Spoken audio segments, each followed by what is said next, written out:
अपने शरीर और बुद्धि को ऐसे बनाओ कि आपकी बुद्धि और शरीर के आगे कोई भी दुख और सुख और सर्दी गर्मी सब समान लगे, उसका आप पर कोई भी फर्क ना पड़े। ऐसे खुद को बनाने के लिए एक रहस्यमय प्राचीन रास्ता है। उसी रास्ते के बारे में हम आज कहानियों के माध्यम से जानेंगे। तो बिना देर किए चलिए उन कहानियों की शुरुआत। पहली कहानी, एक साधु। एक जंगल में एक साधु बहुत सालों से तपस्या कर रहा था। वह एक पेड़ के नीचे बैठकर अपनी तपस्या में मग्न था। उस जगह पर पानी की बाढ़ आ जाती है। सारे लोग इधर से उधर भाग रहे थे और यह साधु अपनी तपस्या में मग्न थे। इन्हें पता नहीं था कि पानी की बाढ़ आ चुकी है। जब एक आदमी वहां से भाग रहा था तो उसने इस साधु को देखा और इन्हें सावधान किया कि पानी की बाढ़ आ चुकी है। सारे लोग यहाँ से भाग रहे हैं, आप भी यहाँ से चलो। तो उस साधु ने कहा कि तुम जाओ, मुझे भगवान बचा लेगा। कुछ देर के बाद पानी साधु के गले तक आ गया। तभी वहां से कुछ लोग नाव में बैठकर भाग रहे थे। उन्होंने जब साधु को देखा तो उनसे कहा कि आप हमारे साथ नाव में बैठ जाओ, वरना आप डूब जाएंगे। लेकिन साधु ने फिर से वही कहा कि तुम जाओ, मुझे भगवान बचा लेगा। और वह लोग भी वहां से नाव लेकर चले गए। थोड़ी देर के बाद जब पानी बढ़ने लगा तो वह साधु एक पेड़ पर चढ़ गए। तभी वहां से एक हेलीकॉप्टर गुजर रहा था जो लोगों को बचा रहा था। जब उन्होंने इस साधु को देखा तो साधु की तरफ रस्सी फेंकी और उन्हें ऊपर आने को कहा। लेकिन साधु ने फिर से वही कहा कि तुम जाओ, मुझे भगवान बचा लेगा। और वह हेलीकॉप्टर वाले भी वहां से चले गए। धीरे धीरे पानी बढ़ने लगा और वह साधु पानी में डूबकर ही मर गया। जब वो मरने के बाद भगवान के पास पहुंचा तो उसने भगवान से कहा कि मैंने आपकी इतनी तपस्या की, इतना आपको रात दिन याद किया, आपने मुझे बचाया क्यों नहीं? तो भगवान ने कहा, अरे बेवकूफ, तुझे बचाने के लिए 3 बार मैंने ही तो उन तीनों इंसानों को भेजा था। एक बार पैदल, दूसरी बार नाव लेकर और तीसरे बार हेलीकॉप्टर लेकर। इस कहानी से हमें यह सीख मिलती है कि भगवान हमेशा किसी न किसी को जरिया बनाकर भेजते हैं हमारी मदद करने के लिए, लेकिन हम अपने घमंड में उन्हें पहचान नहीं पाते हैं और ऐसे मौके हाथ से गवा देते हैं। तो दोस्तों चलिए अब हमारे दूसरे कहानी की शुरुआत करते हैं। दूसरी कहानी, ये गांव में एक व्यापारी रहता था। उसकी एक खूबसूरत बेटी थी। एक बार उसे व्यापारी पर बहुत ज्यादा कर्ज हो गया था और जिस आदमी से उसे व्यापारी ने कर्ज लिया था वो उसी गांव का था और बहुत ही घटिया आदमी था। तो व्यापारी उस आदमी का कर्ज चुका नहीं पा रहा था। तो उस आदमी ने सारे गांव वालों को जमा किया और व्यापारी के घर पर जाकर व्यापारी से कहा कि अगर तुम मेरा कर्जा दे नहीं पा रहे हो तो अपनी बेटी की शादी मुझसे कर दो। यह सुनने के बाद भी वह व्यापारी चुप रहा क्योंकि वो मजबूर था और ये सारी बातें घर में बैठी उस व्यापारी की बेटी सुन रही थी। थोड़ी देर के बाद उस आदमी ने गांव वालों और व्यापारी से कहा कि ठीक है, मैं एक थैली में सफेद और एक काला पत्थर डालूंगा और इसकी बेटी को थैली में से कोई एक पत्थर निकालना पड़ेगा। अगर सफेद पत्थर निकला तो मैं कर्ज भी माफ कर दूंगा और इसकी बेटी से शादी भी नहीं करूंगा। लेकिन अगर काला पत्थर निकला तो कर्जा तो मैं माफ कर दूंगा, मगर इसको अपनी बेटी से मेरी शादी करवानी पड़ेगी। व्यापारी की लड़की इस बात के लिए राजी हो गई और सारे गांव वाली भी। उस आदमी ने थैली के अंदर सबके सामने 2 पत्थर डाले, लेकिन बड़े ही चालाकी से। उस आदमी ने दोनों ही पत्थर उस थैली में काले डाले थे और यह व्यापारी की बेटी को दिख गया था कि थैली के अंदर दोनों ही पत्थर काले थे। अब वह लड़की सोच में पड़ गई थी कि मैं जो भी पत्थर निकालूंगी वह काले ही पत्थर होंगे और अगर काला पत्थर निकला तो कर्जा माफ हो जाएगा, लेकिन मुझे उससे शादी करनी पड़ेगी। और अगर मैंने सारे गांव वालों को यह बता दी कि इस आदमी ने थैली में दोनों ही पत्थर काले डाले हैं तो कर्जा भी माफ नहीं होगा और यह आदमी आज नहीं तो कल मेरे बाबा से बदला जरूर लेगा। लड़की यह सोच ही रही थी कि लड़की को तभी थैली से पत्थर निकालने को कहा गया। लड़की ने थैली में हाथ डाला और एक पत्थर बाहर निकाला और बिना किसी को बताए उस पत्थर को जमीन पर गिरा दिया और जमीन पर गिरने के बाद वह पत्थर दूसरे पत्थरों में मिल गया। तभी लड़की ने सबसे कहा कि अब कैसे पता चलेगा कि मैंने जो पत्थर निकला था वह सफेद था या काला था? लड़की ने कहा, थैली में जो दूसरा पत्थर है उसे देखो।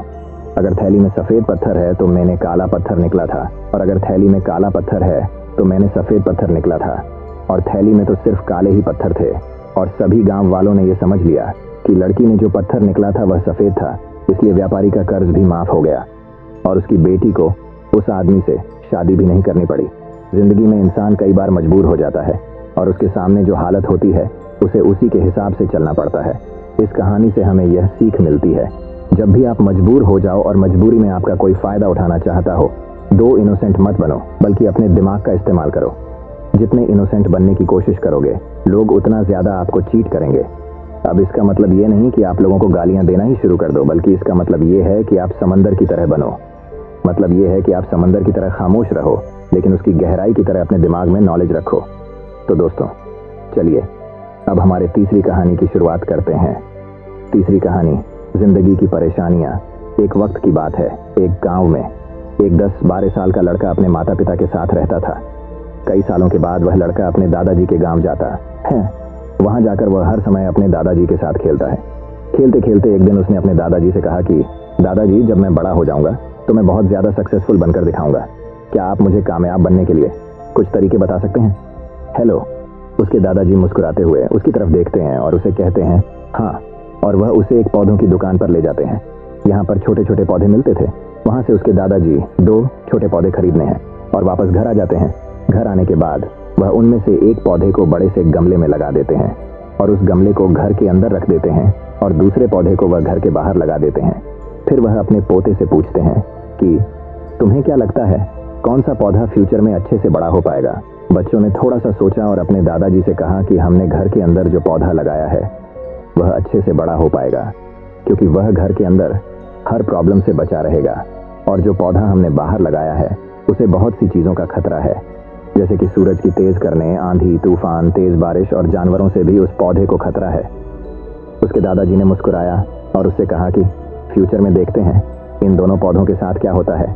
फिर बाद वह लड़का फिर से अपने दादाजी के घर जाता है।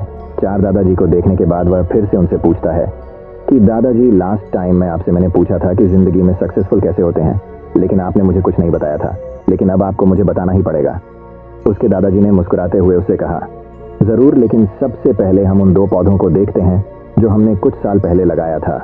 यह कहकर दादाजी उसे उसी जगह पर ले गए जहां उन्होंने घर के अंदर पौधा रखा था। उन्होंने देखा कि वह पौधा एक बड़ा पौधा बन चुका था। फिर वह उस जगह पर गए जहां उन्होंने दूसरे पौधे को बाहर लगाया था। उन्होंने देखा कि वह छोटा सा पौधा अभी बहुत बड़ा और विशाल पेड़ बन चुका था, और उसकी जो टीनियां थी वह बहुत ही मजबूत और लंबी थी, और उसका साया पूरे मैदान पर पड़ रहा था। अब उस लड़के के दादाजी ने उसकी तरफ देखा और उससे कहा कि अब बताओ कौन सा पौधा ज्यादा बड़ा और मजबूत चुका है, कौन सा पौधा ज्यादा सक्सेसफुल हुआ है? लड़के ने कहा वह पौधा जो हमने घर से बाहर लगाया था। लेकिन दादाजी, ये कैसे पॉसिबल है?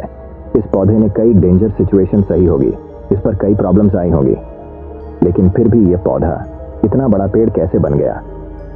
उसके दादाजी ने उसकी तरफ देखा और कहा तुमने ठीक कहा, जो ख्वाजा हमने बाहर लगाया था उसने कई प्रॉब्लम सही होगी, और उन्हीं प्रॉब्लम से लड़ते हुए वह इतना बड़ा और विशाल हो पाया है, और अब वह जितना चाहे उतना अपनी टहनियों को बड़ा कर सकता है, और जो तूफान और तेज बारिश जैसी प्रॉब्लम्स हैं वह उसकी टहनियों को और भी मजबूत बनाती है, और इसी वजह से आज वह एक बहुत विशाल पेड़ बन चुका है, और अब ये सारी प्रॉब्लम्स उसके सामने छोटी है।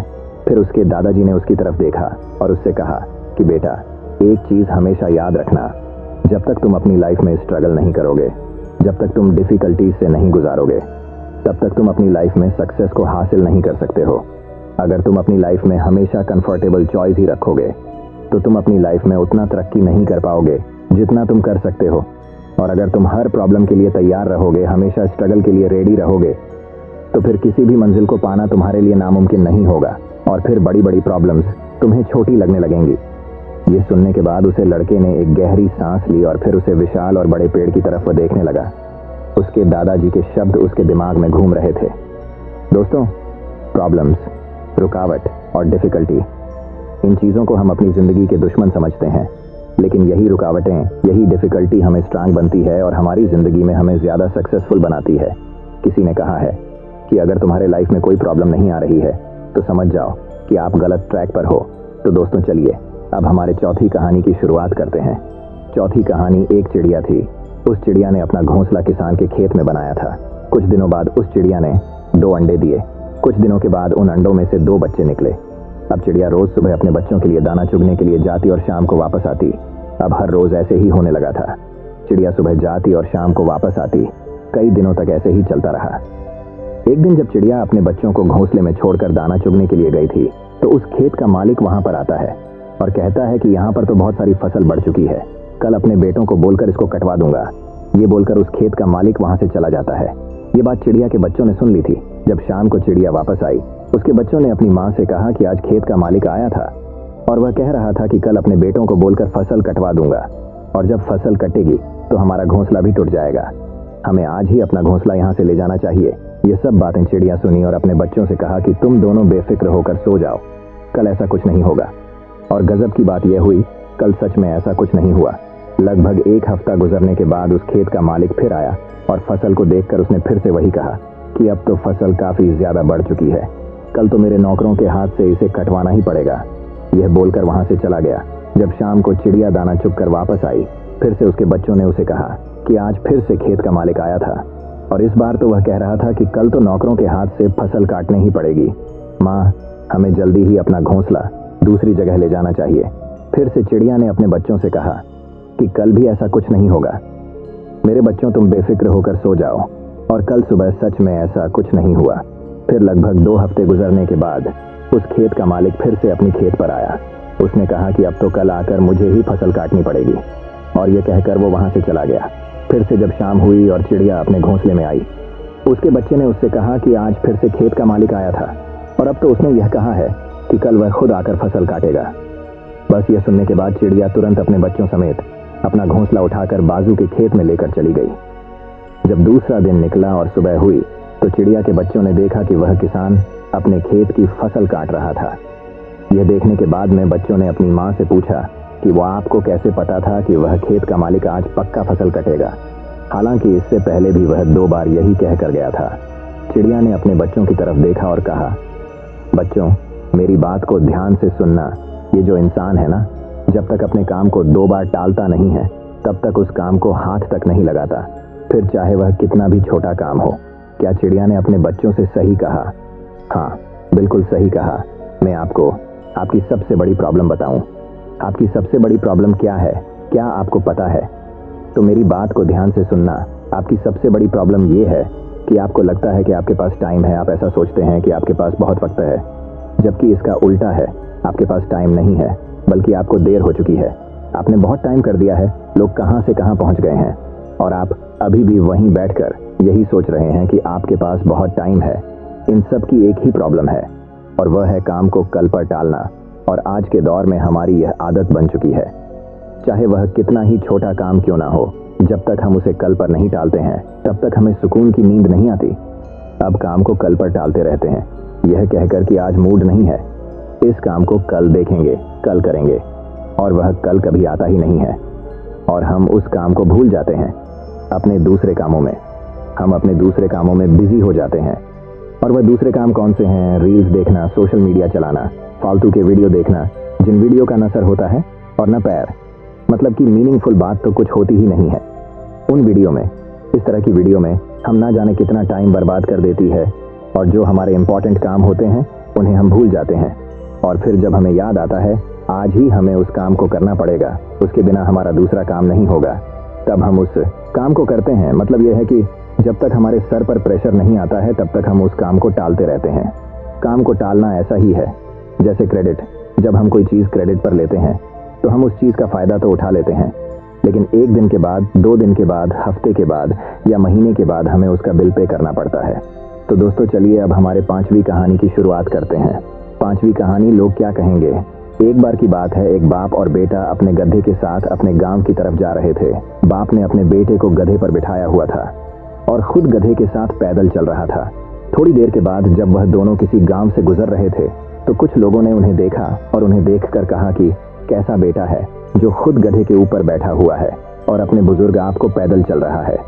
लोगों की यह बातें सुनने के बाद बेटा गधे से नीचे उतर गया और उसने अपने बाप को गधे के ऊपर बिठा दिया और फिर से दोनों अपने गांव की तरफ चलने लगे। थोड़ी देर के बाद फिर से जब वह दूसरे गांव से गुजर रहे थे तो उसे गांव के लोगों ने भी उन्हें देखा और कहा कि कैसा बाप है जो खुद गधे के ऊपर बैठा हुआ है और अपने मासूम से बेटे को पैदल चल रहा है। लोगों की यह बात सुनने के बाद आप भी गधे से नीचे उतर गया और अब गधे पर ना ही बाप बैठा हुआ था और ना ही बेटा, और वह दोनों बाप बेटे पैदल चल रहे थे। अब वह दोनों भी चलते चलते जंगल के रास्ते में पहुंच जाते हैं। उसी रास्ते से कुछ और भी लोग गुजर रहे थे। जब उन लोगों ने इन दोनों बाप बेटे को देखा और उन लोगों ने देखा कि उनके पास एक गधा भी है और फिर भी यह दोनों पैदल चल रहे हैं, तो उन लोगों ने इन्हें देखकर कहा कि कैसे बेवकूफ़ लोग हैं कि इनके पास गधा होने के बाद भी ये दोनों पैदल चल रहे हैं। अब लोगों की यह बात सुनने के बाद वह दोनों भी, आप और बेटे, उसे गधे के ऊपर बैठ गए और अपने गांव की तरफ चलने लगे। लेकिन फिर से थोड़ी दूर जाने के बाद लोगों ने जब इन दोनों बाप बेटे को गधे के ऊपर एक साथ बैठा हुआ देखा तो कहने लगे कि कैसे इंसान है जो दोनों ही एक साथ उस बेचारे कमजोर गधे के ऊपर बैठे हुए हैं और उसे गधे की जान निकल रहे हैं। इन दोनों के अंदर जरा भी दया नहीं है। अब यह सुनने के बाद दोनों बाप बेटों का दिमाग खराब हो गया और वह समझ गए कि अगर हम इन लोगों की बातें सुनते रहेंगे तो हम कभी भी अपनी मंजिल पर नहीं पहुंच पाएंगे। दोस्तों, हमें इस कहानी से ये सीख मिलती है कि लोगों की बातों पर ध्यान मत दो। जितने लोग हैं उतनी बातें होती रहेगी और हम इस दुनिया में सभी को खुश नहीं कर सकते हैं। इसीलिए जो आपको सही लग रहा है, जिसमें आपका फायदा है, उस बात का अपने दिमाग के आधार पर सही डिसीजन लो। लोग आज कुछ कहते हैं तो कल कुछ और। इसीलिए हमें लोगों पर नहीं बल्कि अपने काम पर ध्यान देना है, अपनी मंजिल पर ध्यान देना है और आगे बढ़ते रहना है। अगर हम इसी तरह लोगों की बातें सुनते रहे तो हम कभी भी आगे नहीं बढ़ पाएंगे और उनकी बातों में उलझ कर रह जाएंगे। तो दोस्तों, चलिए अब हमारे छठी कहानी की शुरुआत करते हैं। छठी कहानी, राजा और पत्थर। एक बार एक राजा ने अपने राज्य के एक रास्ते में बड़ा सा पत्थर रखवा दिया और खुद जाकर एक बड़े से पेड़ के पीछे खड़ा हो गया और छुपकर उस रास्ते पर नजर रखने लगा, यह देखने के लिए कि कौन उस बड़े से पत्थर को रास्ते से हटता है। थोड़ी देर के बाद उस रास्ते पर कुछ लोग आते हैं और उन लोगों को जब रास्ते पर एक बड़ा सा पत्थर दिखता है तो वह लोग रास्ता बदल देते हैं और दूसरी रास्ते से चले जाते हैं। फिर थोड़ी देर के बाद उसे रास्ते पर राजा की राजमहल की जो काम करने वाले थे वह आते हैं और वह भी जब इस बड़े से पत्थर को देखते हैं तो बिना उस पत्थर को रास्ते से हटाए वो सब वहां से पलटकर चले जाते हैं और उल्टा राजा को ही बुरा भला कहना शुरू कर दिया और बोले कि राजा अपने राज्य का काम ठीक से नहीं कर रहा है, इतने बड़े बड़े पत्थर रास्ते पर पड़े हुए हैं, राजा को इसको हटाना चाहिए। लेकिन राजा का इसकी तरफ ध्यान ही कहाँ है, यह कहकर वह वहां से चले जाते हैं। फिर थोड़ी देर बाद उसे रास्ते पर एक सब्जी वाला आता है जिसके कंधे पर सब्जियां थी और जब वह बड़े से पत्थर को देखा है तो वह अपने कंधे से सब्जियों का टोकरी रखकर उसे पत्थर को हटाने की कोशिश करता है और बहुत मेहनत के बाद वह सब्जी वाला उस बड़े से पत्थर को रास्ते से हटा देता है। जैसे ही उस पत्थर को रास्ते से हटता है, उस पत्थर के नीचे बहुत सारे सोने के सिक्के और एक चिट्ठी रखी हुई थी जिसमें लिखा था कि इनाम राजा की तरफ से पत्थर हटाने वाले के लिए है। और यह सब होते हुए पेड़ के पीछे से राजा खुद देख रहा था। राजा उस आदमी के पास जाता है और उस आदमी को राजा अपने महल का सबसे खास आदमी बना लेता है। इस कहानी से हमें यह सीख मिलती है कि हमारे रास्ते में आने वाली परेशानियां, रुकावटें और मुश्किलें हमें बेहतर करने और आगे बढ़ने का मौका देती हैं। इसीलिए जिंदगी में जब भी ऐसा मौका मिले तो उस मौके को अपने हाथ से गंवा मत। बहुत से लोग ऐसे वक्त में मुश्किल काम को देखते ही अपना कदम पीछे हटा लेते हैं, लेकिन जब सब पीछे हट जाएं तो आप सामने आ जाओ, क्योंकि जीत उन्हीं को मिलती है जो परेशानियां और रुकावटें में अपॉर्चुनिटी ढूंढते हैं, और जब मौका मिलता है तो वही माँ का आपका फ्यूचर को बेहतर बनाती है। तो दोस्तों, चलिए अब हमारे 7वीं कहानी की शुरुआत करते हैं। 7वीं कहानी एक आलसी एक समय की बात है। एक गांव में एक आदमी रहता था। वह आदमी बहुत ही ज्यादा आलसी था। वह कोई काम नहीं करता था। वह एकदम निठल्ला और नाकारा था। पास वो हमेशा ऐसे मौके के खोज में रहता कि कहीं से उसको खाना मिल जाए। तो एक दिन जब वो आदमी खाने के लिए भटक रहा था, तभी उसे एक फ्रूट का बगीचा दिखता है। वह उस बगीचे से फ्रूटस चुराने के बारे में सोचता है। तभी वो बगीचे के अंदर चला जाता है और एक पेड़ पर चढ़ जाता है। लेकिन तभी अचानक वहां पर उस बगीचे का मालिक आ जाता है और वह इस आदमी को पेड़ पर चढ़ता हुआ देख लेता है। वह उस आदमी को चिल्लाते हुए नीचे आने को कहता है, लेकिन यह आलसी आदमी बगीचे के मालिक को देखकर डर जाता है और नीचे आने से मना कर देता है। तभी उस बगीचे का मालिक अंदर जाकर बड़ा सा डंडा लेकर आता है। यह देखकर वह आलसी आदमी तुरंत पेड़ से नीचे उतरता है और मालिक के उस तक पहुंचने से पहले ही वह जंगल की तरफ दौड़ने लगता है और जंगल में जाकर छुप जाता है।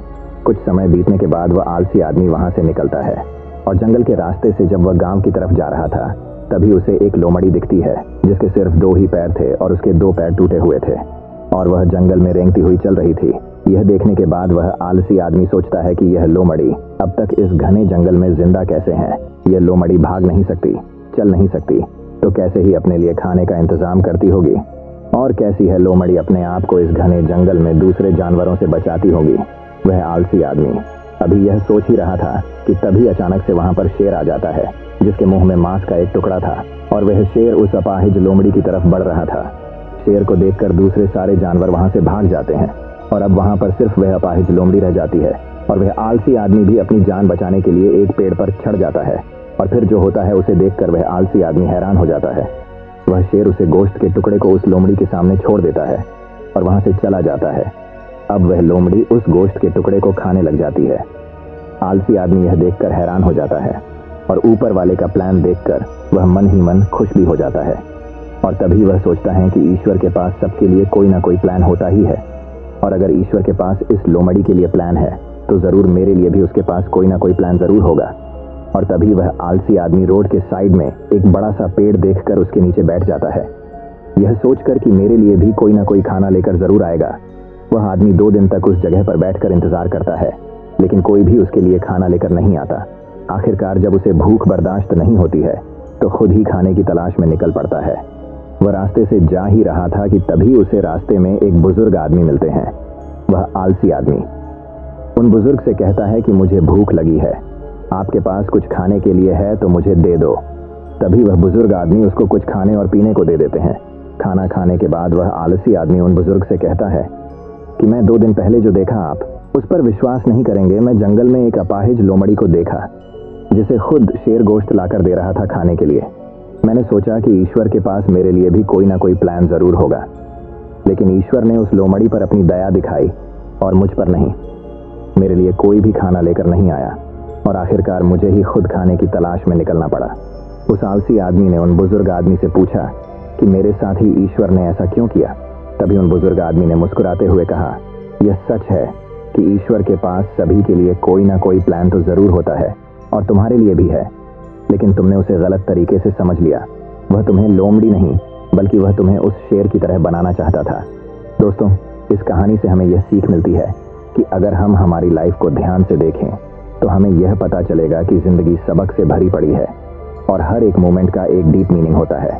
उस आलसी आदमी ने लोमड़ी को मदद लेते हुए देखा और सोचा कि लोमड़ी सिर्फ बैठी हुई है और वह सिर्फ इंतजार कर रही है कि कब उसके साथ अच्छी चीज होगी।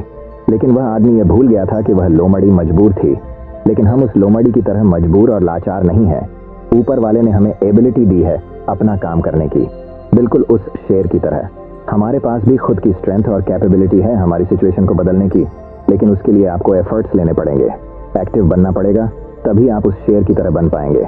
तो दोस्तों चलिए अब हमारे 8वीं कहानी की शुरुआत करते हैं। 8वीं कहानी, एक जाल। दोस्तों, बचपन से लेकर अभी तक हमें कुछ ऐसी बातें सिखा दी गई हैं, बल्कि हमारे दिमाग में बिठा दी गई है, फिट कर दी गई है, जिसका कि कोई मतलब ही नहीं है।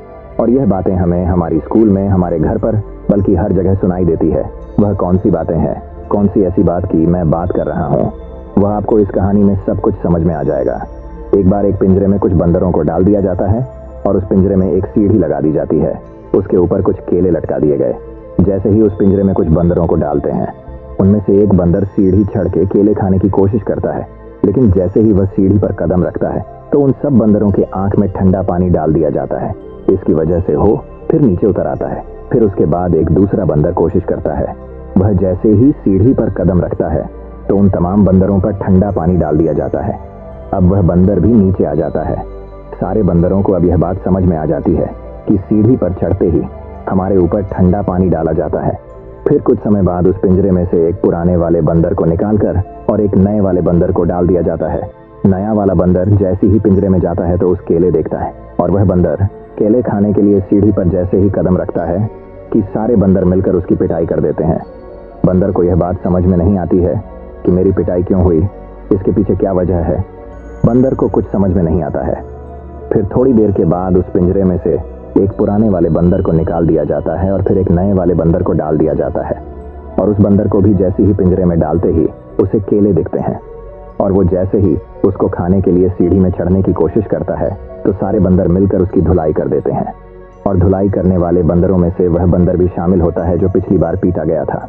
इसको भी पता ही नहीं था कि मेरी पिटाई क्यों की गई है, और इस बार उसने भी सारे बंदरों के साथ मिलकर उस नए वाले बंदर की पिटाई कर दी। तो फिर धीरे धीरे करके उस पिंजरे में से सारे पुराने वाले बंदरों को निकाल दिया जाता है और उसमें सारे नए बंदरों को डाल दिया जाता है। अब उस पिंजरे में सारे नए बंदर थे, और उस पिंजरे पर जो बाल्टी रखी हुई थी ठंडे पानी की, वह भी हटा दी जाती है। पर अब जब भी कोई नया बंदर को उस पिंजरे में डाल रहे थे, अब वह नया बंदर जैसे ही केले खाने के लिए सीढ़ी में अपनी पैर को रखता है, वैसे ही सारे बंदर मिलकर उसे नए बंदर की धुलाई कर देते हैं। और उस पिंजरे में किसी को पता ही नहीं था कि हम एक दूसरे को क्यों मार रहे हैं। और इसी तरह हम इंसान भी एक दूसरों के सपनों की धुलाई करते आ रहे हैं। जब भी कोई इंसान सपना देखता है कुछ बड़ा करने का, हम उसको कुछ ऐसी बातें बता देते हैं जिसकी वजह से वह डिमोटिवेट हो जाता है, और हमें भी ये पता नहीं होता है कि हम उसकी सपनों की धुलाई क्यों कर रही है और हम उसको ऐसी बातें क्यों बता रहे हैं, क्योंकि हम लोगों ने अपने बाप दादा से यही सब कुछ सुना है ना, इसीलिए हम उसके साथ भी ऐसी ही बातें कर रहे हैं। और सबसे बड़ा डायलॉग जो होता है कि समय से पहले और किस्मत से ज्यादा। आज तक किसी को भी नहीं मिला, तू चाहे कुछ भी कर, कितने भी बड़े सपने देख, अच्छे अच्छे को हमने फेल होते हुए देखा है। कुछ इस तरह के डायलॉग हम बोलते हैं। लेकिन मैं आपको बता दूं कि जो ठंडा पानी की बाल्टी जो पिंजरे के ऊपर रखी गई थी वह अब हटा दी गई है। पहले का टाइम बहुत अलग था और अभी का टाइम बहुत अलग है। और अगर कोई इंसान बिजनेस का सपना देखा है, कोई आइडिया आता है, अगर वो उस बिजनेस का लोगों को बताता है तो लोग उसे कौन सा डायलॉग मारते हैं कि अभी धंधे पानी नहीं है, अभी के टाइम में काम धंधा नहीं है, तो कुछ भी कर, तेरा बिजनेस ठप हो जाएगा। कुछ इस तरह की बातें हम सामने वाले बंदे से करते हैं। लेकिन जिसमें हिम्मत होती है ना, वह सारे बंदरों से निपट कर उस सीढ़ियों के ऊपर चढ़कर आखिरकार वो केले खा ही लेता है। और इसी तरह जितने भी है डिस्ट्रैक्शन है ना, और लोगों की बातें हैं, जो लोग आपसे इस तरह की बातें करते हैं, उन सबको साइड में करो यार, और अपने काम पर फोकस करो और अपने सपनों की सीढ़ी पर चढ़ते रहो। एक दिन आपको कामयाबी जरूर मिलेगी। पहले का टाइम गया, पहले के टाइम को भूल जाओ, अभी अब के टाइम में जियो यार। ये मत सोचना कि ये दुनिया क्या कहेगी, अगर कर गए तो ये दुनिया तुम्हें देखेगी। तो दोस्तों चलिए अब हमारे 9वीं कहानी की शुरुआत करते हैं। 9वीं कहानी, जिंदगी बदलने वाली कहानी। ये कहानी एक आदमी की जो कि दिन रात मेहनत करता था अपने परिवार वालों को पालने के लिए, अपने परिवार वालों का पेट भरने के लिए, जो कि हर आदमी करता है। लेकिन इसका जो बेटा था वह बिल्कुल ही आलसी और कामचोर था। वह सारा दिन सिर्फ मौज मस्ती करता रहता था और अपने आप की कमाई को खर्च करता रहता था। तो इस बात को लेकर वह आदमी बहुत ज्यादा परेशान रहने लगा था। लेकिन जब उसे लगने लगा कि अब पानी सर को ऊपर से जाने लगा है, तब उसने अपने बेटे को बुलाया और कहा कि अब तुम्हें काम करना पड़ेगा, तुम कुछ भी करो, लेकिन शाम तक अगर पैसे कमा के नहीं लाए तो तुम्हें घर में आने नहीं दिया जाएगा। अब लड़का तो था ही आलसी। वो अपनी माँ के पास गया और सारी बातें बताने लगा। तो उसके माँ ने अपने पास से उसको कुछ पैसा दे दिया और कहने लगी, तुम अपने पापा को शाम में ये कहना कि ये मेरी मेहनत की कमाई है। शाम को जब वह आदमी घर आया तो उसके बेटे ने उसके पास से सारे पैसे उसको दे दिए। वह आदमी को सब कुछ पता था। तो उसने अपने बेटे से क्या कहा, उसने ये कहा कि तुम इस पेज को कुएं में फेंक के आ जाओ। उसके बेटे ने एक भी सवाल नहीं पूछा और सीधा जाकर उसे पैसे को कुएं में फेंक कर आ गया। अगले दिन उसे आदमी ने अपनी बीवी को उसके मन के घर भेज दिया और अपने बेटे से कहने लगा कि मेरे बेटे तुझे आज और पैसे कम कर लेकर आने हैं। अब लड़का सीधा अपने बहन के पास गया और अपनी बहन को सारी बातें बताने लगा। तो उसके बहन ने भी उसके हाथ में कुछ पैसे रखे और उसे कहने लगी कि शाम को जब पापा घर आएंगे तो ये पैसे उन्हें दे देना और कहना ये मेरी मेहनत की कमाई है। शाम को जब आदमी घर आया, उसके बेटे ने फिर से अपने पास से जितने पैसे थे अपने आप को दे दिया। उस आदमी ने फिर से वही बात कही कि इस पेज को जाकर कुएं में फेंक कर आओ, और इस बार भी उसके बेटे ने एक भी सवाल नहीं किया और सीधा जाकर कुएं में उन पैसों को फेंक कर आ गया। अगले दिन उसे आदमी ने अपनी बेटी को भी अपने रिश्तेदारों के यहाँ भेज दिया और फिर से अपने बेटे से कहने लगा कि बेटा तुम्हें आज और पैसे कमा के लाने हैं। अब उसे लड़के के पास कोई भी रास्ता नहीं था। अब उसे लड़के को कोई भी पैसा देने वाला नहीं था। तो वह लड़का मरता क्या ना करता, रात को तो घर जाना ही है, इसलिए वह सारा दिन काम ढूंढने लगा। बड़ी देर के बाद उसे एक जगह काम मिल गया, एक ट्रक से भारी सामान उठाकर उस भारी सामान को दुकान में रखने का काम। सारा दिन बहुत मेहनत के बाद उसे अपनी मेहनत की कमाई मिली। वह बहुत खुश हो गया और खुशी खुशी अपने घर गया। लेकिन फिर से उस आदमी ने अपने बेटे से कहा कि पैसों को कुएं में फेंक दें। उसका बेटा गुस्सा हो गया और कहने लगा कि पापा ये मेरे पूरे दिन के मेहनत की कमाई है, मैं इसे कैसे कुएं में फेंक दूं। वह आदमी मुस्कुराकर कहने लगा कि मैं तुम्हारी एक दिन की कमाई को मैं कुएं में देने की बात कही और तुम गुस्सा हो गए। तो सोचो, जब तुम मेरी मेहनत की कमाई को गवाते थे तो मुझे कैसा लगता होगा। दोस्तों, बाप से अच्छी कोई दौलत नहीं है पूरी इस दुनिया में। उस इंसान ने आपके सपने को पूरा करने के लिए अपने सपने को खत्म कर दिया। जब भी जिंदगी में फिजूल खर्च करोगे तो उसे इंसान के बारे में जरूर सोचना, क्योंकि वह इन पैसों के लिए दिन रात मेहनत करता है, सिर्फ आपके सपने पूरे करने के लिए। और बाप के कमाने या ना कमाने से कोई फर्क नहीं पड़ता। बाप का होना ही आपके लिए सबसे बड़ी ताकत होती है। मैं आपसे एक बात कहना चाहता हूँ कि जिंदगी में कोई ऐसा काम ना करना कि उनका सर आपकी वजह से शर्म से झुक जाए। ऐसा काम करो उन्हें आप पर गर्व हो कि आप उनकी औलाद हो। एक छोटा सा शेर कह के इस कहानी को खत्म करता हूँ। एक रोज तुम्हें एहसास जरूर होगा कि मसरूफ तुम थे और उम्र दराज वो होगा। एक रोज तुम्हें एहसास जरूर होगा कि मसरूफ तुम थे और उम्र दराज वह होगा जिसकी उंगली का सहारा पकड़कर चला करते थे। आज वही छड़ी का तलबगार होगा और जिसके सदके में जी रहे हो आज, वह ना रहा तो क्या होगा। पर अभी भी वक्त बचा है कुछ खास तुम्हारे पास। कब तक? जब अब तक के बाप का साया तुम्हारे साथ होगा। और जन्नत के तलबगार हो तो सीने से लगा लेना, क्योंकि वही कल जन्नत का दरवाजा होगा। तो दोस्तों चलिए अब हमारे 10वीं कहानी की शुरुआत करते हैं। 10वीं कहानी दोस्तों बात बहुत समय पहले की है। विशाल नगर राज्य में एक राजा राज करता था। उसकी केवल एक आंख और एक पैर था। इन कमजोरियों की बात भी वह एक कुशल, दयालु और बुद्धिमान शासक था। उसके शासन में प्रजा बहुत खुशहाल जीवन व्यतीत कर रही थी। एक दिन की बात है, राजा अपने महल के गलियारे से टहल रहा था। सहसा उसकी दृष्टि गलियारे की दीवार पर लगे चित्रों पर पड़ी। वे चित्र उसके पूर्वज के थे। उन चित्रों को देख राजा के मन में विचार आया कि भविष्य में जब उसके उत्तराधिकारी महल के उस गलियारे से टहलेंगे तो उन चित्रों को देख अपने पूर्वजों का स्मरण करेंगे। राजा का चित्र अब तक उस दीवार पर नहीं लगा था। अपनी शारीरिक अक्षमताओं के कारण वह नहीं जानता था कि उसका चित्र कैसा दिखेगा, लेकिन उस दिन उसने सोचा कि उसे भी अपना चित्र उस दीवार पर लगवाना चाहिए। अगले दिन उसने अपने राज्य के श्रेष्ठ चित्रकारों को दरबार में आमंत्रित किया। दरबार में उसने घोषणा की कि वह महल में लगवाने के लिए अपना सुंदर चित्र बनवाना चाहता है। जो उसका सुंदर चित्र बना सकता है वह चित्रकार आगे आए। चित्र जैसा बनेगा वैसा ही उस चित्रकार को इनाम दिया जाएगा।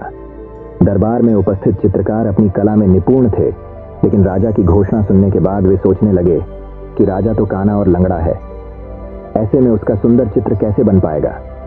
चित्र सुंदर नहीं दिखा तो हो सकता है राजा क्रोधित होकर उन्हें सजा दे दे। यह विचार किसी को आगे आने का साहस न दे सका। सब कोई न कोई बहाना बनाकर वहां से चले गए। वहां मात्र एक युवा चित्रकार खड़ा रहा। राजा ने उससे पूछा, क्या तुम मेरा चित्र बनाने को तैयार हो? युवा चित्रकार ने हामी भर दी। राजा ने उसे अपना चित्र बनाने की आज्ञा दे दी। अगले ही दिन से वह चित्रकार राजा का चित्र बनाने में जुट गया। कुछ दिनों बाद चित्र बनकर तैयार था।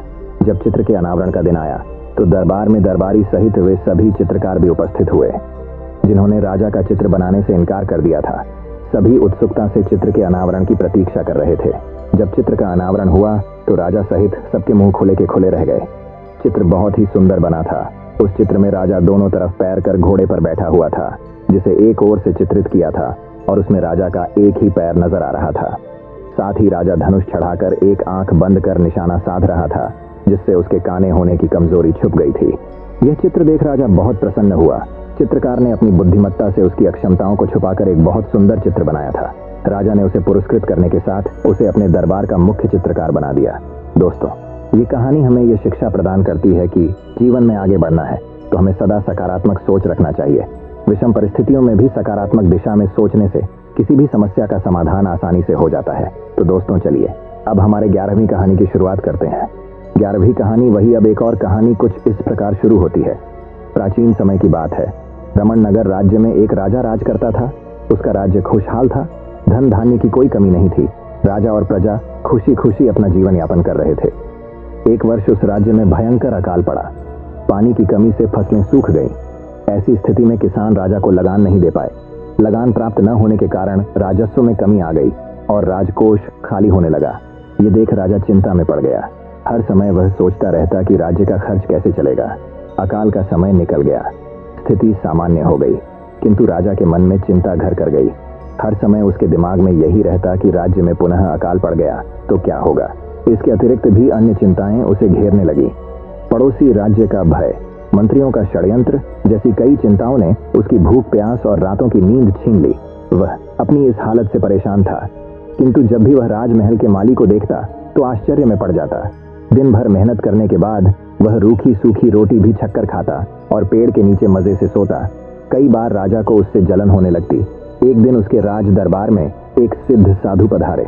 राजा ने अपनी समस्या साधु को बताई और उसे दूर करने सुझाव मांगा। साधु राजा की समस्या अच्छी तरह समझ गए थे। वे बोले, राजन, तुम्हारी चिंता की जड़ राजपाट है। अपना राजपाट पुत्र को देकर चिंता मुक्त हो जाओ। इस पर राजा बोला, गुरुवर, मेरा पुत्र मात्र 5 वर्ष का है। वह अबोध बालक राजपाट कैसे संभालेगा? तो फिर ऐसा करो कि अपनी चिंता का भार तुम मुझे सौंप दो। साधु बोले। राजा तैयार हो गया और उसने अपना राजपाट साधु को सौंप दिया। इसके बाद साधु ने पूछा, अब तुम क्या करोगे? राजा बोला, सोचता हूं कि अब कोई व्यवसाय कर लूं, लेकिन उसके लिए धन की व्यवस्था कैसे करोगे? अब तो राजपाट मेरा है, राजकोष के धन पर भी मेरा अधिकार है, तो मैं कोई नौकरी कर लूंगा।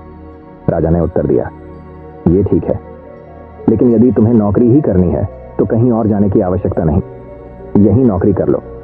मैं तो साधु हूं, मैं अपनी कुटिया में ही रहूंगा, राजमहल में ही रहकर।